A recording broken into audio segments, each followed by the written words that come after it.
یه پسر زرنگ و باهوشی به اسم احمد بود. اون تو روستایی با رودخونه ها و مزرعه های زیبا زندگی میکرد. روزی پیرمرد حکیم روستا که 4 سیب و 3 پسر بچه به دنبال او بود به دنبال احمد میگشت. مرد حکیم میخواست هوش احمد رو امتحان کنه و وقتی احمد از جلوی حکیم رد شد مرد حکیم گفت احمد بله آقای حکیم. درساتو تموم کردی؟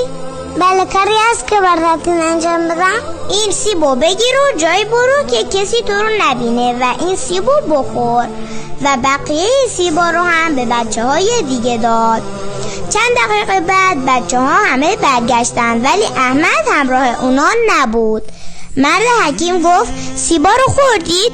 بچه ها گفتن بله. مرد حکیم گفت خب به هم بگی سیبا رو کجا خوردین؟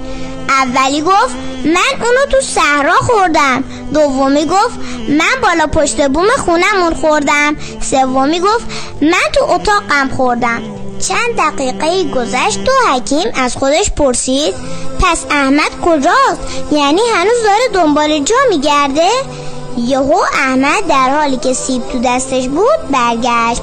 حکیم از اون پرسید برای چی سیبو نخوردی؟ جایی پیدا نکردن که هیچ کس من نبینه. مرد حکیم گفت چرا؟ چون هر جا برم خدا منو میبینه.